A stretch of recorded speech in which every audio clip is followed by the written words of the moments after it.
In the not-so-distant future, Los Angeles had transformed into a city that felt more like a giant movie set than a real place. Everywhere you looked, there were massive screens showing holograms of celebrities promoting products or performing concerts. People wore augmented reality glasses to interact with virtual versions of their favorite stars. And entertainment wasn't just something you watched anymore. It was something you lived inside. Late-night talk shows had evolved too, becoming elaborate spectacles filled with special effects and celebrity cameos. At the center of it all was Jimmy Kimmel, who had turned his once humble late-night show into a sprawling media empire known as the Kimmel Network. Jimmy Kimmel wasn't just a host anymore, he was a brand. His face appeared on billboards, buses, and even drones that flew over the city at night. He hosted live events featuring holographic performances by long-dead musicians and comedians, bringing them back to life for one last laugh or encore. The public loved him, but behind the scenes whispers circulated about how far he would go to stay on top. Stories leaked about contracts signed under duress, artists blacklisted for refusing to play along, and projects greenlit only if they served Kimmel's interests. Still, most people didn't care, or maybe they chose not to see what was really happening. Far away from the glitz and glamour of Los Angeles, in a quiet desert town called Red Rock, lived Jack Ryan. Once upon a time, Jack had been Hollywood's biggest action star. With his rugged looks, gravelly voice, and knack for delivering punchlines mid-fight, he'd ruled the box office during the late 80s and early 90s. But those days were long gone. After a nasty falling out with Kimmel over a canceled appearance, years ago, Jack found himself blacklisted. No studio wanted to work with someone Kimmel didn't approve of, and soon enough, Jack disappeared from the spotlight entirely. Now in his late 60s, Jack spent his days fixing cars at a garage he owned. It wasn't glamorous, but it paid the bills and it gave him a sense of purpose. Most importantly, it kept him grounded. He liked the simplicity of Red Rock, the wide open spaces, the lack of paparazzi, and the friendly faces of the locals. One of those locals was Mia Lopez, a bright-eyed teenager who adored classic films. She often hung around the garage after school, peppering Jack with questions about his old movies. "Did you really do all your own stunts?" she asked one afternoon while helping him change the oil on an old pickup truck. Jack chuckled, wiping grease off his hands. "Most of them. Some of the bigger jumps we used wires. But I always insisted on doing as much as I could myself." Mia grinned. "That's so cool. They don't make action heroes like you anymore." Jack shrugged modestly. "Times change, kid. These days everything's done with computers. You can make anyone look like a hero with the right software." Mia frowned. "Yeah, but it's not the same. Like, remember when we watched Commando Strike last week, that fight scene in the warehouse? It felt real because you were actually there, throwing punches and dodging stuff. Now it's all fake. Even the actors barely have to move." Jack nodded thoughtfully. "You're right. There's no substitute for authenticity." Little did either of them know, authenticity was about to become a very big issue. Later that evening, Mia convinced Jack to attend a retro movie screening at the local community center. They were showing Commando Strike, one of Jack's most famous films. Though reluctant at first, Jack eventually agreed, figuring it might be fun to relive some memories. When they arrived, the small theater was packed with families, seniors, and groups of teenagers eager to experience what real action cinema used to feel like.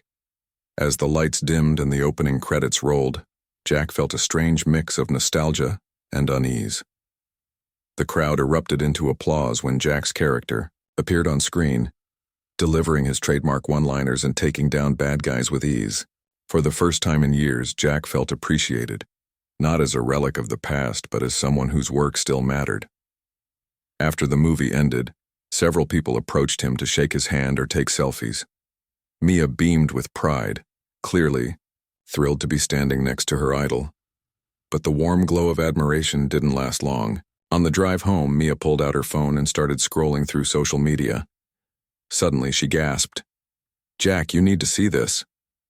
Reluctantly, Jack leaned over to look at the screen. What he saw made his blood run cold. A video clip showed a digital version of himself, clearly created using deepfake technology, delivering crude insults directed at Jimmy Kimmel. The fake Jack sneered at the camera, calling Kimmel names and making obscene gestures. Worst of all, the clip bore Kimmel's logo, implying that it was part of some official content. "That son of a," Jack muttered, gripping the steering wheel tightly. He knew exactly what was going on. This wasn't just a prank, it was sabotage. By releasing these fake videos, Kimmel was trying to tarnish Jack's reputation and remind everyone why he'd been pushed out of Hollywood in the first place. Back at the garage the next morning, Jack couldn't stop thinking about the video. Every time he closed his eyes, he saw that grotesque imitation of himself, spouting words he would never say. It gnawed at him, not just because it was embarrassing, but because it felt like a violation. Someone had stolen his likeness, twisted it into something ugly, and put it out into the world without his permission. As he worked on repairing an engine, Mia burst through the door, holding her laptop. "I did some digging," she announced breathlessly. "Turns out Kimmel's launching something called Persona Prime. It's supposed to be this huge AI project where they recreate celebrities using deepfakes and holograms. And guess who's one of the first targets?" Jack sighed heavily. "Let me guess. Me." Mia nodded. "Yeah, and it gets worse. Apparently they're planning to use your image for all kinds of stuff. Commercials, skits, even entire movies. All without paying you or asking for your consent." For a moment, Jack considered ignoring it. After all, he'd spent years avoiding drama and staying out of the limelight. But then he thought about Mia and the other kids in Red Rock who looked up to him. If he let Kimmel get away with this, what message would that send? That it was okay to exploit people for profit? That creativity and hard work didn't matter anymore? No, Jack decided. Enough was enough. He grabbed his keys and headed toward the door. "Come on, Mia. We've got work to do." "Where are we going?" she asked, scrambling to keep up. "To find someone who can help us take this guy down," Jack replied, determination etched across his weathered face. "Because if there's one thing I learned from all those action movies, it's that sometimes you've got to stand up for yourself, even if it means throwing a few punches." And with that, Jack Ryan stepped back into the fight, ready to reclaim his legacy and prove that authenticity still mattered, even in a world obsessed with illusions. Jack Ryan and Mia Lopez drove through the desert under the blazing afternoon sun, their destination a small, unassuming house on the outskirts of Red Rock. The address belonged to Rachel Carter, a former stuntwoman Jack had worked with decades ago. Back in the day, Rachel had been fearless, a master of high falls, car chases, and fight choreography. But after an injury ended her career, she disappeared from Hollywood, resurfacing years later as a private investigator. Jack hoped she'd be willing to help him take down Jimmy Kimmel. As they pulled up to the house, Mia glanced at Jack nervously. "You think she'll remember you?" Jack smirked. "Oh, she'll remember me. We didn't always see eye to eye, but we got the job done." They knocked on the door, and after a moment it swung open to reveal Rachel. She looked older now, her once jet-black hair streaked with gray, but her sharp eyes still carried the same intensity Jack remembered. For a second she just stared at him, then cracked a wry smile. "Well, well," she said, leaning against the doorframe. "If it isn't Jack Ryan. What brings you out here? Last I heard you were fixing cars and hiding from the world." "Nice to see you too, Rachel," Jack replied dryly. "Can we come in? We need your help." Rachel raised an eyebrow but stepped aside, letting them into her modest living room. Posters of old action movies lined the walls, alongside framed photos of her performing stunts. It was clear she hadn't forgotten her roots. Once they were seated, Jack explained everything. The deepfake videos, Persona Prime, and Kimmel's plan to exploit his likeness. Rachel listened quietly, her expression unreadable until he finished. "So, let me get this straight," she said, crossing her arms. "You want me to help you take down one of the biggest media moguls in the country because he made a fake version of you insult him?" "It's not just about me," Jack insisted. "This goes beyond personal revenge. If Kimmel gets away with this, it sets a dangerous precedent. Anyone who's ever been famous, or even semi-famous, could have their image stolen and used, however he wants. No consent, no payment, nothing. Rachel sighed, rubbing her temples. Look, I owe you a favor from that mess in Budapest back in '92. You saved my neck that day, so fine. I'll help. But don't expect miracles. Taking down someone like Kimmel is going to be messy. Mia leaned forward eagerly. What's the first step? The first step, Rachel said, pulling out a laptop, is figuring out how Persona Prime works. And for that, we need to talk to Alex Dunn. Who's Alex Dunn? Mia asked. He's a programmer, Rachel explained. Used to work for Kimmel's tech division before they canned him for asking too many questions. He knows more about their systems than anyone else. If we can convince him to cooperate, we might stand a chance. The next morning, the trio set off to find Alex Dunn. According to Rachel, he lived in a rundown apartment complex on the edge of Los Angeles. When they arrived, the building looked like it hadn't seen maintenance in years. Graffiti covered. The walls and the air smelled faintly of burnt wiring. Alex answered the door after several knocks, looking disheveled and wary. He was younger than Jack expected, probably in his early 30s, with messy hair and glasses perched precariously on his nose. His apartment was cluttered with computer parts, empty coffee cups, and stacks of coding manuals. What do you want? Alex asked, glancing between them suspiciously. We need your help, Jack said bluntly.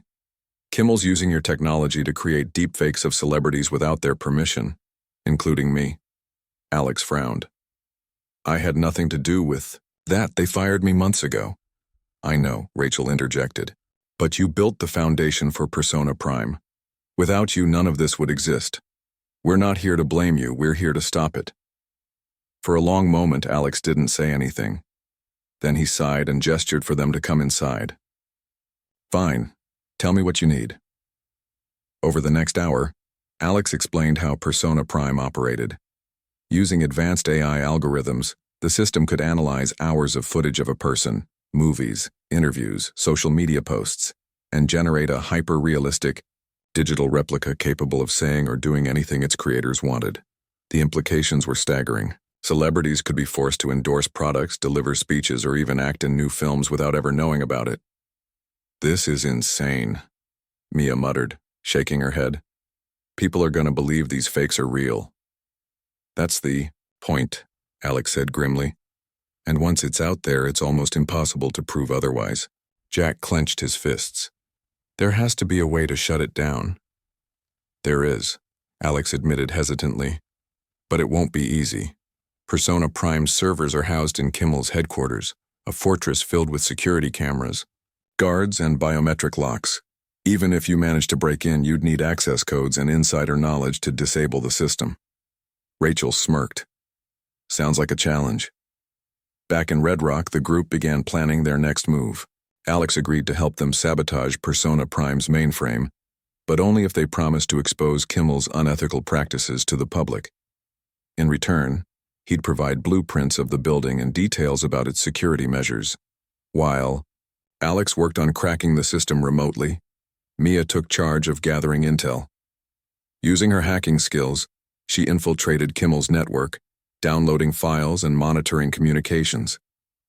She discovered that Kimmel planned to unveil Persona Prime at an upcoming gala called The Future of Entertainment.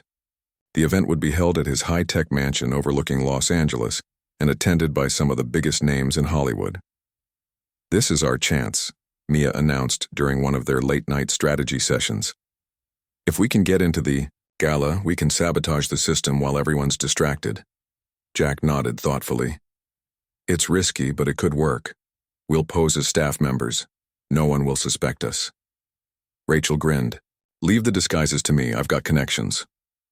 As the days passed, tension mounted. Jack spent hours practicing hand-to-hand combat techniques, preparing for any physical confrontations they might encounter. Rachel scouted Kimmel's mansion, memorizing its layout and identifying potential escape routes. Meanwhile, Mia continued hacking into Kimmel's network, planting false leads to throw off his security team. Despite their preparations, doubts lingered. Could they really pull this off? Kimmel was powerful with resources far beyond anything they could match. One misstep, and they'd end up in jail, or worse. One evening, as they reviewed their plans, Mia turned to Jack. "Do you think we're doing the right thing?" Jack paused, considering her question. "I don't know if it's the right thing," he admitted. "But it's the only thing. If we don't try, Kimmel wins. And if he wins, it's not just me who suffers. It's everyone." Rachel placed a reassuring hand on Mia's shoulder. "We've got each other's backs, that's all that matters." Finally, the night of the gala arrived. Dressed as catering staff, Jack, Rachel, and Mia blended seamlessly into the crowd of servers setting up the venue. Kimmel's mansion was every bit as opulent as they'd imagined, with sweeping staircases, crystal chandeliers, and panoramic views of the city below. Holographic displays lined the walls, showcasing previews of Persona Prime's capabilities. As guests began arriving, Jack felt a surge of adrenaline. This was it, the moment they'd been working toward. He exchanged a glance with Rachel, who gave him a subtle nod. They were ready, but just as they prepared to make their move, disaster struck. Kimmel appeared on a massive screen above the stage, addressing the crowd. "Ladies and gentlemen," he said with a smug grin, "tonight marks the beginning of a new era in entertainment. With Persona Prime, the possibilities are endless." Then, without warning, the screen switched to a live feed of Jack Ryan. Except it wasn't the real Jack. It was another deepfake, this time showing him making obscene gestures and shouting insults at Kimmel. Gasps rippled through the audience as Kimmel feigned outrage. "You see," he declared triumphantly, "this is why we need Persona Prime, to protect ourselves from those who refuse to play by the rules." Jack's jaw tightened. He knew exactly what Kimmel was doing, trying to discredit him before he could strike back. But instead of anger, Jack felt something else. Determination. Kimmel had underestimated him once before, and he was about to do it again. With renewed resolve, Jack signaled to Rachel and Mia. It was time to show Kimmel what happened when you messed with the wrong guy. And so, beneath the glittering lights of Kimmel's mansion, the battle for authenticity began. Inside Kimmel's mansion, the gala buzzed with excitement. The guests were dressed in their finest suits and gowns, sipping champagne, and marveling at the holographic displays showcasing Persona Prime's capabilities. On one wall, a virtual version of Marilyn Monroe sang her classic hits. On another, a resurrected Bruce Lee performed martial arts moves that left the crowd cheering. It was a spectacle designed to dazzle and distract. Jack Ryan, Rachel Carter, and Mia Lopez moved through the chaos like shadows, blending in with the catering staff. Each carried a small device provided by Alex Dunn, a gadget capable of disabling parts of Persona Prime's system if they could reach the server room. But getting there wouldn't be easy. Guards patrolled the halls, and security cameras monitored every corner of the mansion. As Jack pushed a cart loaded with drinks toward the kitchen, he caught sight of Jimmy Kimmel himself. Standing near the main stage, Kimmel wore an expensive suit and flashed his trademark grin for the cameras. He seemed utterly confident, oblivious to the storm brewing beneath his feet. Jack clenched his fists but forced himself to stay calm. Now wasn't the time for rash decisions. Rachel appeared beside him, pretending to adjust her apron. "We've got 10 minutes before the servers lock down," she whispered. "If we don't act fast, we're out of luck." "Got it," Jack replied quietly. "Mia's already rerouting the cameras, let's move." They split up, sticking to their plan. Rachel headed toward the east wing, where she'd create a diversion to draw attention away from the server room. Jack and Mia made their way to the west wing, navigating narrow corridors lined with more holograms. Every step felt heavier than the last, the weight of what they were about to do pressing down on them. When they reached the door leading to the server room, Jack paused, checking for guards. The coast was clear, for now. He pulled out a small device Alex had given him and inserted it into the electronic lock. A soft beep signaled success, and the door clicked open. Inside, rows of humming servers stretched from floor to ceiling, blinking lights casting eerie shadows across the room. Wires snaked along the walls, connecting everything to a central hub marked with Persona Prime's logo. This was the heart of Kimmel's operation, the machine responsible for stealing identities and twisting reality. Mia immediately went to work, pulling cables and attaching Alex's gadgets to key points in the system. "I need 5 minutes," she said, typing furiously on her laptop. "Just keep watch." Jack nodded and stood by the door, keeping an eye on the hallway. His heart pounded as he listened for footsteps or voices. So far, so good. But just as Mia announced she was halfway done, alarms blared throughout the mansion. "What happened?" Jack demanded, panic creeping into his voice. "I don't know," Mia shouted back, her fingers flying over the keyboard. Someone must have noticed the signal interference. At that moment, 2 guards burst into the hallway, shouting orders into their radios. Jack cursed under his breath. They'd been discovered. "Finish up," he told Mia. "I'll hold them off." Before she could protest, Jack stepped into the corridor, blocking the guard's path. One of them raised a stun baton, but Jack was faster. Grabbing a nearby fire extinguisher, he swung it hard, knocking the weapon out of the guard's hand. The second guard lunged at him, but Jack sidestepped, using the man's momentum against him. With a swift kick, he sent the guard sprawling to the ground. "Whoa," Mia muttered from behind him, watching in awe. "You haven't lost your touch." "Focus," Jack barked, turning back to face another wave of guards rushing toward them. "How much longer?" 30 seconds, Mia yelled, her eyes glued to the screen. Jack grabbed a tray of hors d'oeuvres left by a fleeing waiter and hurled it at the approaching guards. Plates shattered, sending food flying everywhere. For a brief moment, the guards hesitated, giving Jack enough time to slam the door shut and wedge it closed with a chair. "They're coming," he warned, bracing himself against the door as it shook under the force of the guards trying to break through. "Done," Mia exclaimed, snapping her laptop shut. "Let's go."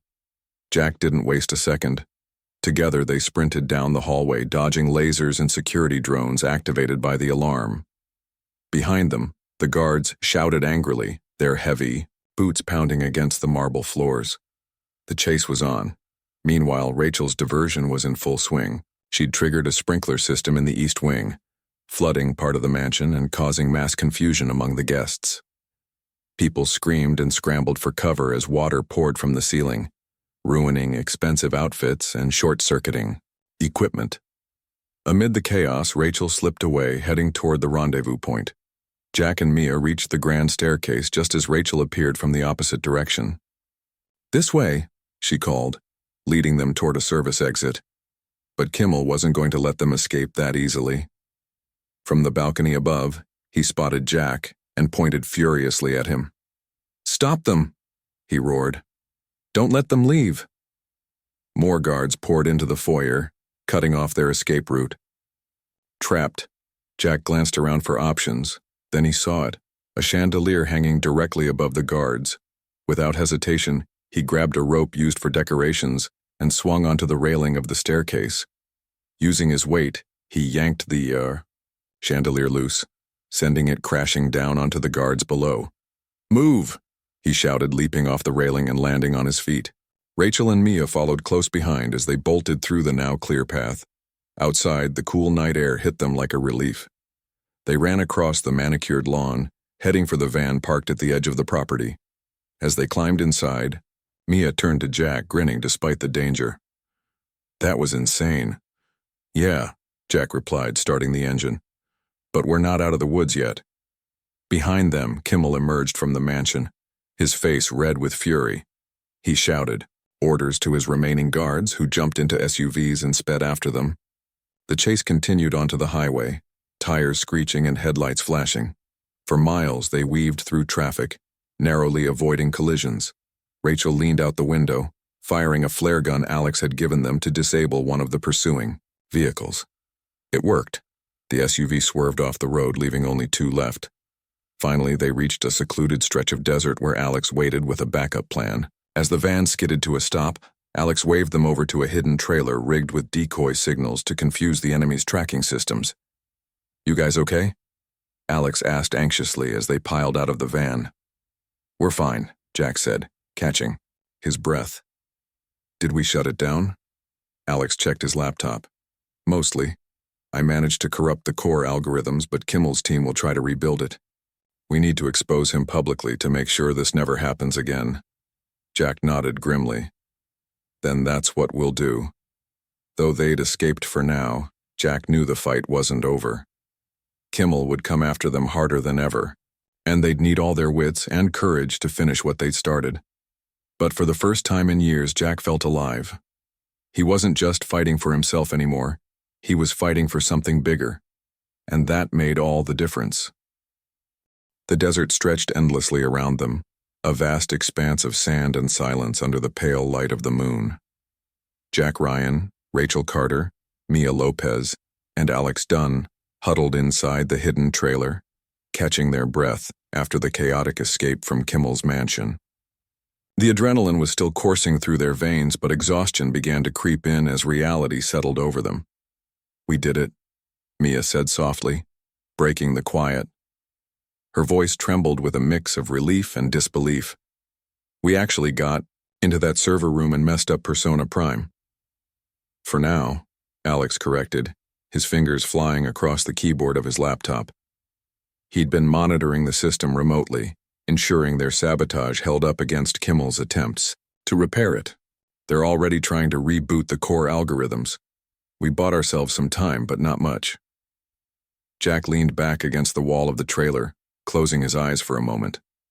His body ached from the fight at the gala, but his mind raced with what came next. They had struck a blow, but Jimmy Kimmel wasn't someone who gave up easily. If anything, this would only make him angrier and more dangerous. Rachel, ever practical, spoke up. "So what's the plan? We can't just sit here and wait for him to come after us." "No," Jack agreed, opening his eyes. "We need to finish this. Publicly. Expose Kimmel for who he really is, someone who exploits people without caring about the consequences." Mia nodded eagerly. "Exactly. If we show everyone how he's using Persona Prime to manipulate celebrities and audiences, no one will support him anymore." "It's risky," Alex warned. "Kimmel has connections everywhere. Once he realizes we're coming for him, he'll pull out all the stops to protect himself." "Then we'll hit him where it hurts most," Jack said firmly. "At his own event. That gala tonight was just the beginning.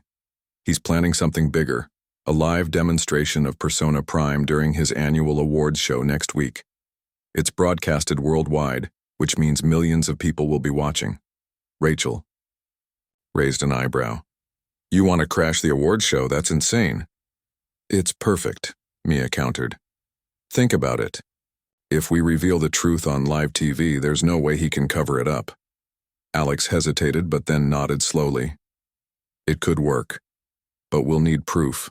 Hard evidence that ties Kimmel directly to the unethical practices behind Persona Prime." "That's where I come in," Rachel said, cracking her knuckles. "I've got contacts who can dig up dirt. Give me a day or two and I'll find something we can use." Over the next few days, the group worked tirelessly to prepare for their final showdown. Rachel reached out to old colleagues in the entertainment industry, bribing and persuading them to leak incriminating documents about Kimmel's dealings. Meanwhile, Alex fine-tuned the corrupted algorithms they'd planted in Persona Prime, creating glitches designed to disrupt the live broadcast. These glitches wouldn't just shut down the system, they'd expose its flaws to the entire world. Mia spent hours hacking into Kimmel's network, gathering footage of the deepfake videos and holograms used to exploit celebrities. She compiled everything into a single file, ready to play during the awards show. "This is going to blow people's minds," she said confidently, as she showed Jack the finished product. Jack, for his part, focused on strategy. He knew they couldn't rely solely on technology. They needed a backup plan in case things went wrong. Drawing on his experience as an action star, he mapped out potential escape routes and rehearsed combat scenarios with Rachel. They practiced disarming guards, dodging drones, and improvising weapons from everyday objects. Despite their preparations, tension hung thick in the air. None of them doubted the risks involved. If they failed, Kimmel would crush them, and anyone else foolish enough to stand against him. Finally, the night of the awards show arrived. The venue was a massive arena in downtown Los Angeles, packed with A-list celebrities, industry executives, and fans eager to witness the future of entertainment. Giant screens surrounded the stage, promising an unforgettable spectacle. Backstage, security tightened to unprecedented levels, with armed guards stationed at every entrance and surveillance drones patrolling the skies above. Disguised as technicians, Jack, Rachel, Mia, and Alex slipped into the building unnoticed.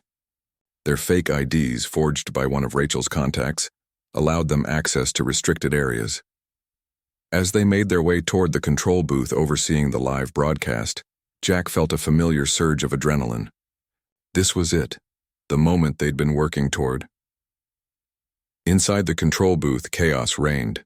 Producers shouted orders, engineers adjusted equipment, and assistants scrambled to keep everything running smoothly. No one noticed when Mia plugged her laptop into the main system, uploading the glitch program Alex had created. At the same time, Rachel snuck away to plant listening devices in key locations, capturing audio evidence of Kimmel's involvement in Persona Prime. Meanwhile, Jack positioned himself near the stage, waiting for the right moment to strike. When Jimmy Kimmel took the mic to introduce Persona Prime, Jack felt his chest tighten.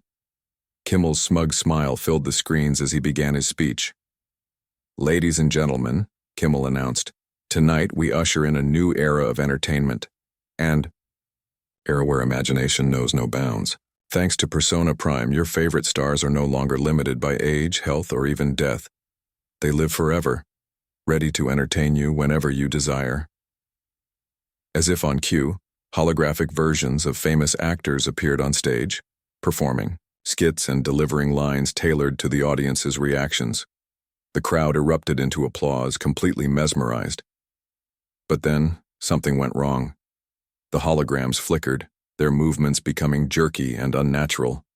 Voices stuttered, repeating phrases like broken records. On the giant screens, text overlays flashed warnings. Unauthorized access detected and system corruption identified. "What's happening?" Kimmel demanded, turning to his tech team. Panic spread across his face as he realized something was terribly amiss. Before anyone could react, Mia activated the second phase of their plan. The screen switched to a video montage of deepfake clips showing celebrities saying and doing things they never would have consented to. Among them were multiple versions of Jack Ryan, each more grotesque than the last. The audience gasped in shock, murmuring amongst themselves as the truth began to sink in. "This is Persona Prime," Jack declared, stepping onto the stage. His voice boomed through the arena, silencing the crowd. "A tool designed to steal identities, twist realities, and exploit artists for profit. And this man," he pointed directly at Kimmel, "is responsible." Kimmel tried to interrupt, shouting for security to remove Jack.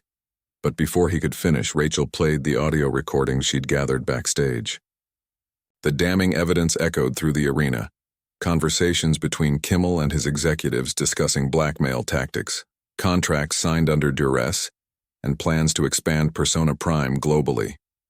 "You think you're untouchable," Jack continued, advancing toward Kimmel. "But you're not. You've built your empire on lies and manipulation, and tonight the world sees you for who you really are." Enraged, Kimmel lunged at Jack, but Jack sidestepped him effortlessly. Grabbing a microphone stand, he swung it like a weapon, keeping Kimmel at bay while the crowd watched in stunned silence. Security guards rushed onto the stage, but Jack was ready. Using moves honed over years of stunts and fights, he took them down one by one, clearing space for his final move. With Kimmel cornered, Jack didn't throw a punch. Instead, he grabbed the mic and addressed the audience once more. "This isn't just about me or Kimmel. It's about standing up for what's right, for authenticity, integrity, and respect. Let this be a lesson to everyone watching. No one gets to control your story but you." As the cameras rolled, broadcasting the scene to millions, Kimmel's empire crumbled before his eyes. The crowd turned against him, booing and chanting for justice. For the first time in years, Jack Ryan felt truly alive. Not as a relic of the past, but as a symbol of hope for the future. And as the lights dimmed and the credits rolled on the disastrous awards show, Jack walked off the stage knowing he'd done what he set out to do. The fight wasn't over, but for now, they'd won. The aftermath of the awards show rippled across the world like a storm. News outlets couldn't stop talking about it. Social media exploded with reactions, hashtags like Nanda, Persona Prime exposed, and Stand With Jack trending for days. Celebrities, who had once been silent, began speaking out, sharing their own stories of exploitation at the hands of Jimmy Kimmel's empire. The public, shocked and outraged, demanded accountability. For Jack Ryan, life changed almost overnight. He went from being a forgotten relic of Hollywood's past to a symbol of resistance against corporate greed. People admired him not just for his bravery, but for reminding everyone that authenticity mattered. Strangers stopped him on the street to thank him. Kids asked for autographs, calling him a hero. It was overwhelming, but in a good way, a way that made Jack feel alive again. Back in Red Rock, Mia Lopez sat at her computer, scrolling through article after article about the scandal. She felt proud of what they'd accomplished, especially knowing she'd played a key role. Her hacking skills had exposed the truth, and now she was getting messages from tech companies offering internships and scholarships. For the first time, she felt like her future was wide open. Rachel Carter returned to her private investigation work, though she stayed in touch with Jack and Mia. She'd always been a loner, but this experience had shown her the value of teamwork. Plus, she enjoyed teasing Jack about how much better she was at disarming guards than he was. "Face it, old man," she joked during one of their calls. "You're rusty." Alex Dunn, meanwhile, found redemption in the chaos. After helping dismantle Persona Prime, he started a non-profit organization dedicated to educating people about ethical AI use. He gave talks at schools and conferences, warning others about the dangers of unchecked technology. For someone who had once felt powerless, Alex finally felt like he was making a difference. As for Jimmy Kimmel, his fall from grace was swift and brutal. Investigations into his business practices uncovered years of unethical behavior, contracts signed under duress, stolen intellectual property, and countless lawsuits filed by artists he'd wronged. His sponsors abandoned him, his network collapsed, and his name became synonymous with corruption. Within weeks, Kimmel disappeared from the public eye, reduced to hosting low-budget podcasts that barely anyone listened to. But while justice was served, Jack knew the fight wasn't entirely over. Technology like Persona Prime wasn't going away, it would only evolve. That's why he decided to stay involved, using his newfound platform to advocate for artists' rights. He partnered with Rachel and Alex to create a foundation aimed at protecting creators from exploitation. Together, they pushed for stricter regulations on deepfake technology and holograms, ensuring no one could ever be used without their consent. One afternoon, Jack stood outside his garage, watching as Mia tinkered with an old motorcycle she'd restored. The sun hung low in the sky, casting long shadows across the desert landscape. Jack smiled, feeling a sense of peace he hadn't known in years. "You did good, kid," he said, leaning against the wall. Mia looked up, grinning. "We all did good." "Yeah," Jack agreed. "But you were the brains behind the operation. Without your hacking skills, we wouldn't have gotten half as far." Mia shrugged modestly. "I just did what I had to do. Besides, you're the one who inspired me to stand up for what's right." Jack chuckled. "Well, don't let it go to your head. You've still got a lot to learn." "I know," Mia replied, turning back to the motorcycle. "But I'm ready." They fell into a comfortable silence, the kind that comes from shared experiences and mutual respect. After a moment, Jack spoke again. "What are you going to do next?" he asked. Mia thought for a second before answering. "I think I want to study cybersecurity. Maybe even help develop systems that prevent stuff like Persona Prime from happening again." "That's a noble goal," Jack said approvingly. "Just don't forget where you came from." "I won't," Mia promised. "And neither will you, right? You're not going back to fixing cars full-time, are you?" Jack laughed. "Nope. Got too much to do now. Gotta keep fighting the good fight." Weeks later, Jack attended the launch event for his new foundation, held at a community center in Los Angeles. The room buzzed with energy as actors, musicians, and activists gathered to celebrate the cause. Rachel and Alex stood beside him on stage, looking out at the crowd with pride. "This is just the beginning," Jack told the audience. "We've taken down one bad guy, but there are plenty more out there. If we want to protect creativity and individuality, we have to stay vigilant. We have to support each other and hold corporations accountable." The crowd erupted into applause, cheering for Jack and his team. As he stepped off the stage, several people approached him to shake his hand or share their gratitude. One young filmmaker handed him a script, asking for feedback. Another thanked him for inspiring her to speak out against a studio executive who'd tried to exploit her. By the end of the night, Jack felt exhausted but fulfilled. This was what he was meant to do, not chase fame or fortune, but make a difference. And as he drove back to Red Rock, he realized something important. He didn't need to be an action star anymore. He already was one, in real life. When he arrived home, Mia was waiting for him, sitting on the hood of her motorcycle. She grinned when she saw him, holding up a helmet. "Want to go for a ride?" she asked. Jack hesitated for a moment, then nodded. "Sure, why not?" They took off into the desert, the wind whipping past them as the stars blinked overhead. For the first time in years, Jack felt free, not bound by regrets or fears, but propelled by hope. He didn't know what challenges lay ahead, but he was ready to face them head on. Because that's what heroes did. They stood up, fought back, and never gave up, even when the odds were stacked against them. And Jack Ryan, despite everything, had proven himself to be exactly that, a hero. As the motorcycle roared through the night, Jack glanced at Mia, who was laughing with pure joy. In that moment, he realized something else. He wasn't alone. He had a team, a purpose, and a legacy worth fighting for. Whatever came next, they'd face it together.